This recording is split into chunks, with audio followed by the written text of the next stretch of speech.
Hey guys, welcome back to the Lineup Show. Seems like it's been forever since we've had NFL football.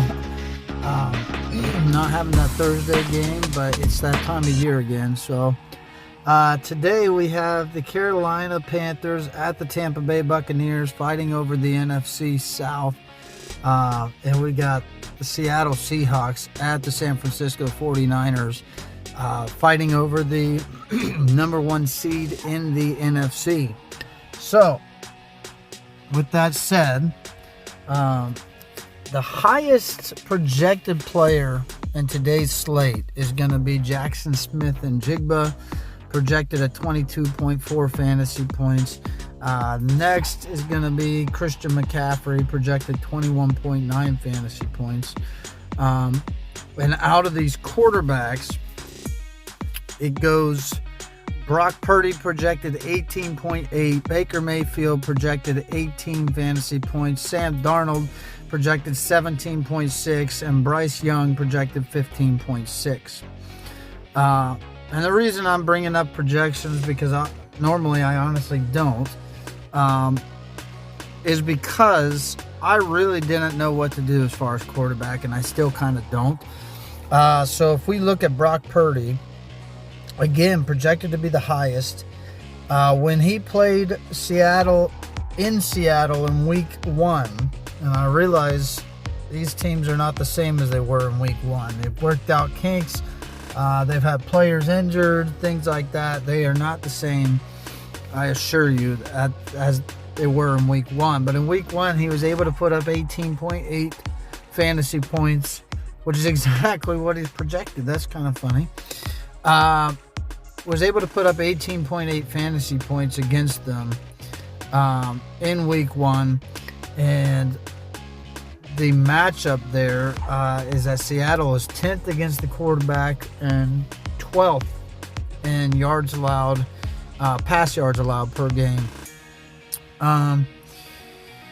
So that brings us to Sam Darnold, who in that same game only got 6.4 fantasy points. Now, I'm assuming he didn't get injured in that game because he had 23 pass attempts, and 16 completions. I'm assuming he wasn't injured. He only got 6.4 fantasy points in that game. That is not a lot. Originally, I'm not going to lie to you, coming into this game, or this slate, I was going to play him, because San Francisco's 20th against the quarterback, 25th in pass yards allowed per game, and I'm still very tempted to play him. But his last game log against Carolina was 8.1 fantasy points. He did put up 21.5 against the Rams, but the game before that was 11.3. It seems like he's kind of all over the place as far as fantasy points go. It doesn't seem very consistent to me. His average is 15.8, projected at 17.6. I don't know that I want to play him anymore. Baker Mayfield, his matchup looks pretty bad as well. Carolina is 6th against the quarterback, 14th in pass yards allowed.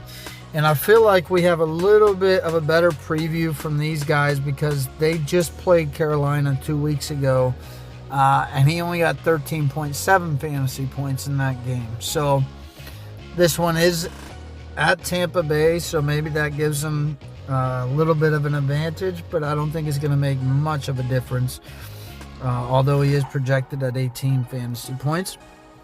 Bryce Young has the best matchup on paper today. The Buccaneers are 31st against the quarterback, 26th in pass yards allowed per game. I think because he's only projected 15.6, but if you look at what he did 2 weeks ago, he got 17.6 against Tampa Bay 2 weeks ago. I think because they're all projected so similar, I think I'm actually going to play him today. He's the cheapest salaried quarterback at $4,800, and I think he's going to be able to put up enough points because of that weak matchup or weak defense. But it is in Tampa Bay, so that might play into effect. I don't know, but I will say Brock Purdy's averaging 23.7 on average a game. I'm not sure the matchup matters as much this week. I think Seattle has such a good defense, though, guys. This is tough, quarterback-wise. I am tempted to play Brock Purdy because he's averaging 23.7 a game, and he's just that talented. But I think I'm going to go with Bryce Young here. And then I'm going to play Christian McCaffrey, who's got a terrible matchup. Seattle's third against the running back, third in rushing yards allowed per game, only giving up 94.1 fantasy or rushing yards a game. I don't like that. I hate that matchup. But in week 1, he got 23.2 fantasy points against them. I realized that was week 1, but guys, he's averaging 26.1 fantasy points a game. He's the best running back on this slate, hands down. And honestly, he's the best on a lot of slates, if not all of them. Arguably, Jonathan Taylor, guys like that. But, man, Christian McCaffrey, what a stud. So I will be playing him today, despite the bad matchup. And then we got a couple of really pretty solid matchups, or at least one. Bucky Irving has a fantastic matchup. Carolina's 25th against the running back, 19th in rush yards allowed on average. However, 2 weeks ago, he was only able to get 7.1 fantasy points against Carolina on 19 rush attempts. That's horrible. I mean, that's terrible. And in that game, he got 0 targets in that game. So, yeah. I don't believe that I'm going to be playing Bucky Irving today. I'm tempted to because of the matchup, but I don't like what he did a few weeks ago. Then that brings me to Rico Dowdle, who in that same game only got 8.3 fantasy points on 9 rush attempts, but he had 6 targets in that game. Buccaneers are 21st against the running back, 7th in rush yards allowed per game, but they're 26th in pass yards allowed per game, and obviously he got 6 targets. That's as much as a wide receiver in some games. So I think I am probably going to play Rico Dowdle. I like Kemba Walker III, guys. I really do. But I don't like his matchup. San Francisco's 20th against the running back, which isn't bad, but they're 6th in rush yards allowed per game. And when these two teams met in week 1, he only got 5.4 fantasy points. I don't like him. And I really don't even like Charbonnet. I don't like either one of them. Well, I mean, I'll be honest with you. I like Kemba Walker. I always want to call him Kemba Walker, because I guess because of the basketball player. I like Kenneth Walker, the best out of those two running backs. Anyways, but I don't like either of them here. So, and then you got some cheaper guys down here in the bottom, like Rashid White. And then you got like Brian Robinson Jr., but I don't think any of those guys are going to be worth their salt. I was tempted to play Sean Tucker, but it's just not going to happen for me. So I think I'm going to go Rico Dowdle in hopes that it's not Bucky Irving today. I might rethink that with it being a home game for Tampa Bay. But yeah, to move on, we got Jackson Smith and Jigba, like I said, projected the highest this week at 22.4, or in this Saturday's slate. Just to show you the matchup, San Francisco's 20th against the wide receiver, 25th in pass yards allowed per game, as we said. And he got 23.4 when they played each other in week 1. I'm going to go ahead and put him in my lineup. He's averaging 23.3 fantasy points a game. Guy's been a stud all year. I'm playing him. And I'm expecting him to be the best wide receiver on the slate. You do have Mike Evans, who I might end up playing. We'll see salary-wise at the end of this. But week 16 against Carolina, he got 14.1 fantasy points. Carolina's 11th against the wide receiver. 14th, like we said, in pass yards allowed per game. I don't love it. I really don't, but he's one of the best wide receivers on the board. So, Tetaroa McMillan, or Tetaroa, however you say his name, guys. Buccaneers are 16th against the wide receiver, 26th in pass yards allowed per game. And the last time they played, he got 19.3 fantasy points. So I like that. I'm going to play him today. I don't think I like Chris Godwin here. He's coming off a 26.8 point fantasy game, but he only got 8 against Carolina the last time they played. I like the matchup for Jennings, but I think I like Ricky Pierce. No, I don't. I actually hate the matchup. I don't know why I said I liked it for Jennings, but well, actually, I do know why I said that. I was thinking along a different line, and that is that I had already planned on playing Ricky Pearsall because of what he did against Seattle the last time. But I don't like the matchup. I like Ricky Pearsall if he plays. I think he's still questionable. Don't care to play Jennings here. He only got 3.6 against Seattle in week 1. I like Emeka Egbuka, but I don't like his matchup. And he only got 5 points against Carolina last time, so I don't like that. Ricky Pearsall, week 1, got 17.8 fantasy points against Seattle. That is why I kind of like him. I don't like the matchup. Seattle's 7th against wide receivers. Kind of like Rashid Shaheed. Kind of like him here a little bit. Don't even know why other than matchup. San Francisco's 20th against the wide receiver, like we said before. He was on a different team in week 1, so he didn't play in that game, but I do kind of like him at 4,400. Don't think I like Coker in this one. Don't think I like McMillan, although he had a huge week last week. And by that, I mean Jalen McMillan. I don't think I like Cooper Kupp here, guys. There's not a whole lot of wide receivers down below that I actually like on this slate. So I'm just going to go ahead and I'm going to say I like Ricky Pearsall here and throw him in. However, he is questionable. So somewhere you're going to have to look and see if he's going to play. I'm just reading, trying to see if he's probable or anything like that. It doesn't look like he is, so he's questionable. I like him and I like Mike Evans in that last spot. As far as tight end goes, it's got to be Kittle, who's also questionable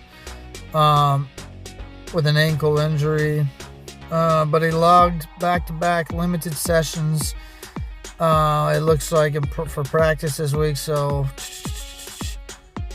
appears to be churning in the right direction to suit up. Looks like he'll probably play. And remember, guys, this is for that number 1 seed for the NFC, so they're going to want to win this game. Seattle is 23rd against the tight end. Guys, I apologize if you hear any yelling in the background. There's some loud talking going on where I'm at around me, and I really don't have a way to avoid it at the moment, so I apologize for that if you can hear that. But, yeah, George Kittle having a huge year. Week 1, he had 12.5 fantasy points playing against these guys. So I would expect him to do very well this week. And he will be my tight end. Barner has a good matchup. San Francisco's 25th against the tight end. But in that week 1 game, he only got 1.2 fantasy points. And I don't like it here. I really don't. And I apologize. I'm going to pause this for a second, guys. All right, you're probably not going to even notice me being gone because of the pause that I just did, but the people around me were being incredibly loud, and I had no way to avoid it unless I drive somewhere else, but I'm trying to hurry up, get this video posted for you guys because I'm already running behind. doing so. Anyways, my apologies. I'm going to get back to football. Yeah, I like George Kittle. Don't really like Cade Otton here. Although Carolina's 16th against the tight end, that's not terrible. He got 3.5 fantasy points against him last game. That is pretty terrible. Carolina tight ends have a great matchup, but it's Carolina tight ends. They have done nothing pretty much all year. Maybe because there's quite a few of them. I don't know. But, yeah, George Kittle, who I'm going with there. And then defensively, I really don't like any of these defenses except for Seattle, and they are playing San Francisco. They did get 8 points against them in week 1. I think just because of pure talent, I am actually going to pick them. The other option here is the Panthers against Tampa Bay. For me, I know, I'll tell you projection-wise, it's the Buccaneers projected on top for 7 fantasy points. Seattle's projected at 6.7. 49ers projected 6.4. Panthers are projected 6 points. I'm trying to read my own writing, but I wrote it with a Sharpie, and it kind of bled through. It looks like 6.7 as well, but that doesn't make any sense because I had them listed at the bottom. Maybe it's 6.1. Whatever they're projected for. I apologize. I had written it out, but it's kind of splotchy here. They are projected last, if I'm not mistaken, and that's where they're priced last on Draftkings. I'm going to go with the Seahawks here. They're not much more expensive, except how much more expensive are they? They're only, okay. I say that because somewhere I have to go cheaper. Even though I'm playing Bryce Young at quarterback, that's amazing. That only leaves me with $2,300 salary, which isn't going to be enough.